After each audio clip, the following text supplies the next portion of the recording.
Okay, I'm the first to admit I've set the bar for success incredibly low when it comes to FM21, but I'm chalking this up as a major achievement. Our first season since we've been promoted to Ligue 1 and we've qualified for the Champions League. What's more, we've done it with 7 games of the season to spare, but the story might not be over yet. We've got an away game at PSG today. We're not going to win it. But if we did, we might be having to have a very serious conversation.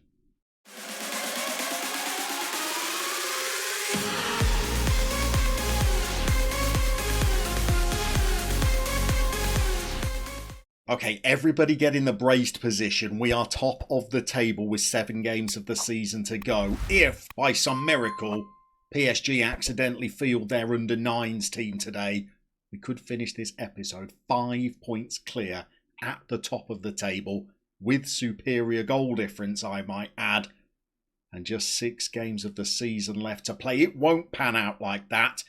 PSG are going to make light work of us, I'm sure, but we've somehow found ourselves 2 points clear at the top of the table. If we show you the form since the last episode, it will make even the most optimistic of you sit up and take notice.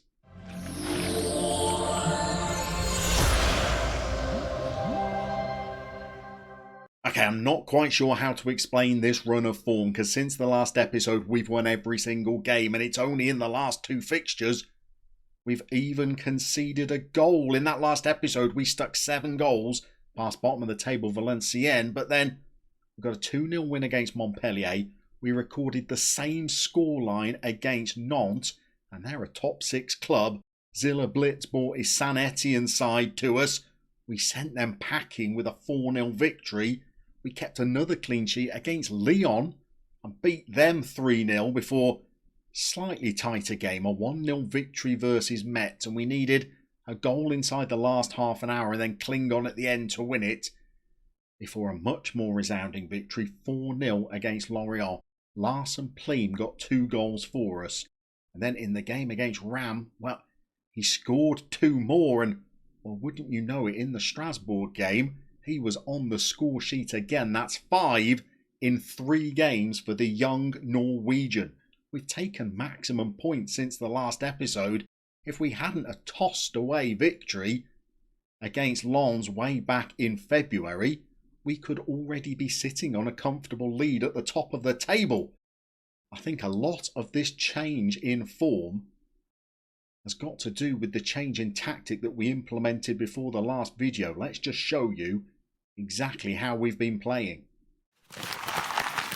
Okay, apologies if I butcher the pronunciation of this, but all of the credit for this upturn and form has got to go to Uskera, who in one of the previous videos left a comment down below saying, have you thought about working on a diamond formation as an alternate tactic, given your lack of depth in the wide positions and your strength in central midfield and up front? Well, we didn't quite have the DM to play the diamond, but the 4-3-1-2 has been used magnificently in this little run of form. We haven't used it exclusively.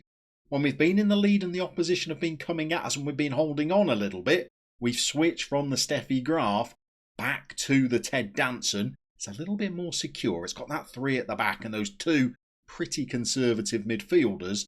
And sometimes even in games where the 4-3-1-2 has been struggling to make the breakthrough, well, we brought Carver off the bench, we've gone with the wide players, and it's helped get us goals late in tight games. And having these 2 tactical plans that both seem very effective is working pretty well. The only problem, the only dilemma, is we had to make a decision about which one to go with today. We're going to make the decision to go with the formation that has been so good in this run of form. So we're going to go with a 4-3-1-2. That may be a little bit too adventurous for an away trip to Paris Saint-Germain, but we're going to try it out anyway. Talking of PSG, by the way, let's just show you the little run of fixtures that they're on at the moment.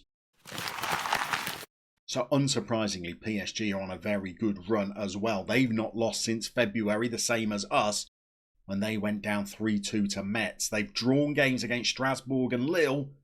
Other than that, they've not been conceding very many goals, and they've been winning lots of their games. Lots of them 1-0, but they've been winning them nonetheless. But the game against us comes right in the middle of a Champions League quarter-final tie against Manchester United.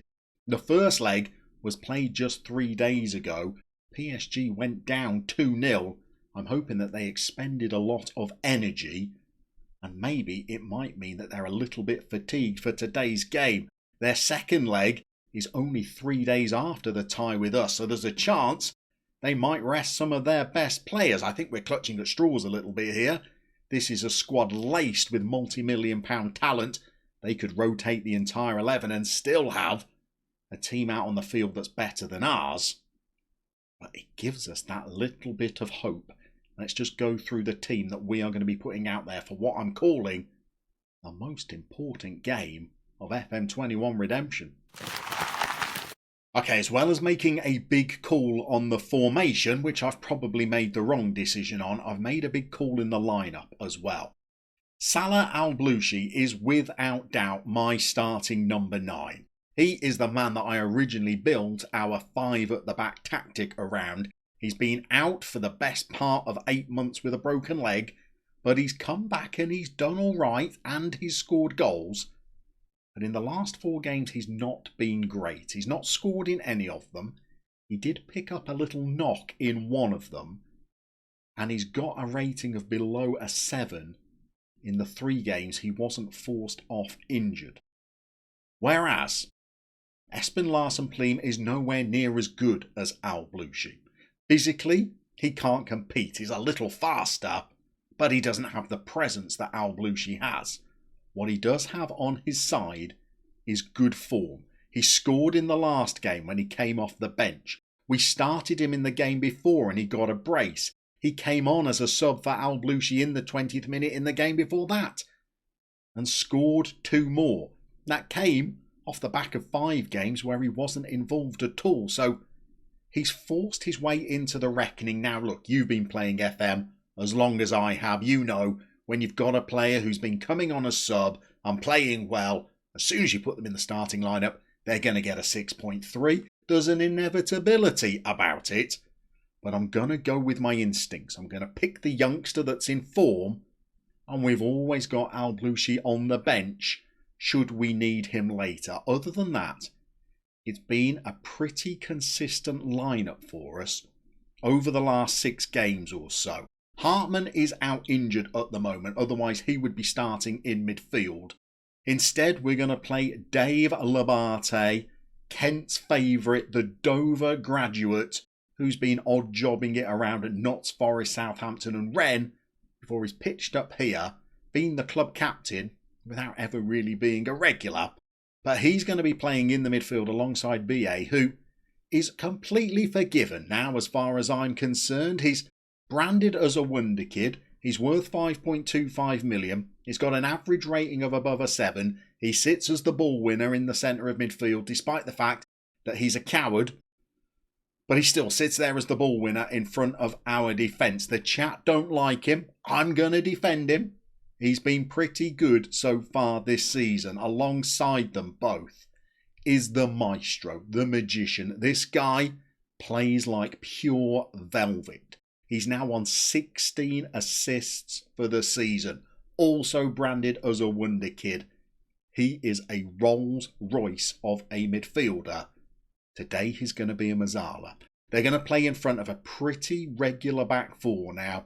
Nicolas has been a dream of a loan signing in goal. Our priority for the summer is to try and sign him permanently, because I think that he is far better than sitting there as PSG's 3rd or 4th choice keeper. In the back, we're going to have Giaria, Mensah, old Frankie Nicks, who's now up to 9 goals, having scored another goal from a corner in the last game, and Kyrgyzstan, who is still on loan. Maybe he's another player I might look to sign, because he's played pretty well at right back for us. And then going up front, this is where I've got a little bit more of a reservation against PSG. The goals have just dried up a little bit in the last couple of games. We're going to play Sturvold as our playmaker, Larsen-Pleem in for Al-Bloushi, and then Lansana Bar, who's got 17 goals in 20 appearances. That's pretty good. But when he's off form, my goodness, is he off form. When he's hot, he's scolding, and he's worth £23.5 million now. I'm just praying that today he's on form and has one of his good days, because I think the chances are going to fall to this man, and I don't think we're going to get that many of them. If he tucks them away, we could be in business. If not, this could be a little bit of a tough watch. Let's get out there against the best team potentially in Europe and see if we can pull off an FM21 miracle. Okay, we're underway and we've got good news already. We're at least playing in different kits this time. PSG in their traditional red and navy shirts. We're in the yellow today, and this is big. It could end in absolute disaster. PSG could rack up a cricket score if they really turn on the style. But if we could snatch a draw, maybe even a dodgy penalty and a 1-0 win, it could be huge for us. We didn't expect this in our first season. We bounced up to this division talking about avoiding relegation. If we were dreaming, it was of mid-table, maybe even pushing for a top half finish. It certainly wasn't about being in a title battle, and Ba has gone through in the 10th minute, and I think he should have scored. He was one-on-one with a keeper. And just like when we were at home against PSG, inside the opening stages, it's us doing all the pressing. But we remember that last game, because we pressed for 20 minutes and then we went 2-0 down. This time, big Dave Labate, the Duchess of Dover, has strolled through. How's he got through unattended? We've got Mensah, our centre-half. Giaria, he's just popped one through, and there's your Mazzala. He's fired it past the PSG keeper. Nobody panic. Nobody panic. It just means that we're losing 4-1. But look at the league table as it stands. In fact, let's pause the game. Let's shout out a bit of praise, because we're away at the team that's won the title for the last 17 seasons straight. And we're 1-0 up inside 20 minutes. We got work to do though, because we've just lumped the ball forward and given it away. And here come PSG, and we know that as soon as they decide to put their foot on the accelerator, we could be in trouble. We've robbed it. Big Dave has fired one forward. Here's Ba. He's wriggled through. He's missed another one. That's 2 great chances he's had. He's been through on the keeper twice. And we did say before the game, when he's good, he's great. When he's bad, he's wretched. And I think old Ba might be having a bit of a woolly afternoon. I think he's picked out one of his games where he's going to miss all of his chances. But we are dominant at the moment. Sturvold, free header, edge of the 6-yard box. You just know what's coming, don't you? We are going to get punished. We've created good chances in this first half. I think the one that Big Dave put away was probably the hardest of them. And here come PSG with a corner. And Jorge Carmona is headed home at the near post. We've barely conceded from a corner this season. It's highlighted Mensah on the screen. Is he the man that's not picked up his player? He absolutely is. You expect your centre-half to be on top of that, and now we've let them right back into the game. We're not even at half-time.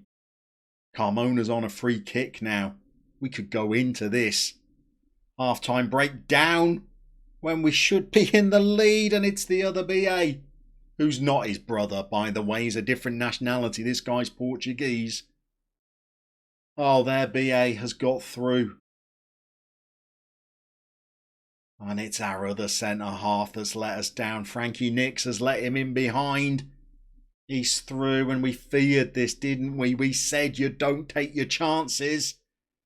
PSG come roaring back. We're 2-1 down. We've got an XG that's 0.4 of a goal better than theirs. This calls for a pretty robust half-time team talk, because I am not impressed that we've been so profligate in front of goal and we've shipped 2 at the other end. Okay, we're underway. Say what you like about me as an FM player, but I'm good at predictions. Didn't I say if we put Larson Pleam in, he's going to pull a 6.3? Well, I've hooked him off at half time. Guess what rating he was on? That's right, a 6.3. And do you know what? We've got to the 62-minute mark in this game, and we've not created a thing. I'm thinking it's time to change it up a little bit. We're going to switch from the Steffi Graf to the Ted Danson. We're going to get Carvot on. We're going to gamble, and we're going to pull on a third centre half here. And we're going to see if we can go out there and create something that might at least snag a draw. Okay, back underway. Let's see whether having some width on the pitch might just help open them up. We've nudged the mentality up to positive. All it's done is force a highlight for PSG. And they've hit the post through it. This is not looking great. Al-Blouchi's been on since half-time. Carvot's on now. But we're racing our way to 75 minutes. And we're not really doing much, are we? Let's move Dubois up. Let's play two at the back. And let's go attacking as well. And let's even push these wing-backs on. Going down 3-1 is probably not any more harmful than losing the game 2-1, if I'm honest. We need to try and drag ourselves back in. We're going to demand more. We're into the last 10 minutes. We're into the last 5 minutes. Nothing is happening for us. Let's move Chan to be an attacking midfielder behind Al-Blouchi. See if that can force us up. We can't get any further up the field. We're playing the high line. We're playing the high press. It's a highlight. We're on the ball. We've got about 90 seconds left. We've given the ball away. And in this second half, we've not done a thing.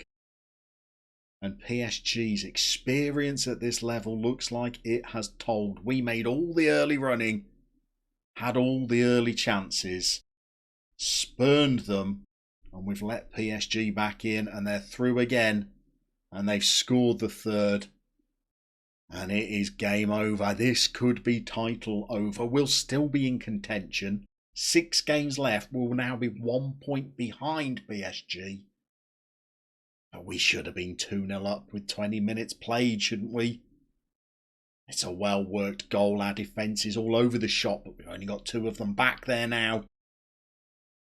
And this afternoon's work is all over. So there you go. We brought you back for the big game. And we have absolutely loused it up. We're not going to throw the water bottle. But we are going to thrash the arms. And that was a right old letdown. So there you go. We're now trailing 2nd place. We're relying on other teams maybe doing us a favour against PSG. I think that could be a forlorn hope. We're going to go offline and play some more games. I fear that when we come back, it could be the final game of the season. And our campaign may have petered out a little bit. But you never know. If the FM gods smile on us, there might be one more chapter left to write this season as we go in search of FM21 Redemption.